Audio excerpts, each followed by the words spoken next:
मराठा आरक्षणाचं विधेयक दोन्ही सभागृहांमध्ये एकमतानं मंजूर झालंय। विधानसभेनंतर विधान परिषदेत सुद्धा आरक्षणाचं विधेयक एकमतानं मंजूर झालंय।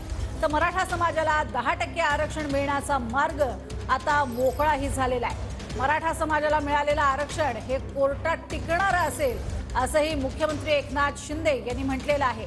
तर 50%वरील आरक्षण देण्याची अपवादात्मक स्थिती आहे आणि त्या स्थितीमध्ये आपण आहोत असंही मुख्यमंत्र्यांनी नमूद केलेलं आहे।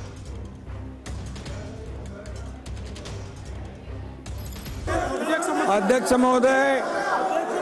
महोदय 2004 चे विधानसभा विधेयक क्रमांक 1 महाराष्ट्र राज्यातील सामाजिक व शैक्षणिक दृष्ट्या मागासवर्गाकरिता आरक्षण विधेयक 2024 संमत करावे असे मी आपल्या अनुमतीने प्रस्ताव मांडतो। प्रस्ताव असा आहे की सन 2024 चे विधानसभा विधेयक क्रमांक 1 महाराष्ट्र राज्यातील सामाजिक व शैक्षणिक दृष्ट्या मागासवर्गीयांकरिता आरक्षण विधेयक 2024 संमत करावे। प्रश्न असा आहे की सन 2024 चे विधानसभा विधेयक क्रमांक 1 महाराष्ट्र राज्यातील सामाजिक व शैक्षणिक दृष्ट्या मागासवर्गीयांकरिता आरक्षण विधेयक 2024 संमत करावे। अनुकूल असतील त्यांनी होय म्हणावे, प्रतिकूल असतील त्यांनी नाही म्हणावे। होयचे बहुमत आहे, होयचे बहुमत आहे। विधेयक संमत झाले। अध्यक्ष महोदय, माझी विनंती आहे, आपण बहुमत म्हटलंय पण त्यांचंही याला पाठिंबा आहे, त्यामुळे सभागृहाने एकमताने केलं। विरोधी पक्षनेते आपण आपलं काय मत आहे सांग, एकमताने केलं पाहिजे। अध्यक्ष महोदय, माननीय उपमुख्यमंत्री महोदयांनी जो प्रस्ताव या ठिकाणी आणलेला किंवा सांगितलं आहे, खरं तर हा यामध्ये कुणाचाही विरोध असण्याचं कारण नाही। मराठा समाजाला आरक्षण दिलं गेलं पाहिजे ही पूर्वीपासून आमची भूमिका होती, आमच्या सर्वांची भूमिका होती, त्यामध्ये कुणाचाही काही विरोध नव्हता। त्यामुळे बहुमत म्हणू नका, याला एकमत म्हणा, आमची त्याला तयारी आहे। काय नाही अध्यक्ष महोदय, 1 मिनिट मध्ये मानू द्या ना, आता झालं ना, त्याला बोलू द्या ना। आता तुम्हाला विचारलेलं बहुमत आहे की एकमत आहे, तुम्ही एकमत सांगितलं, आता मला घोषणा करू दे ना एकमताची। होयचे एकमत आहे, होयचे एकमत आहे, त्यामुळे हे विधेयक एकमताने संमत झाले आहे असं मी घोषित करतो।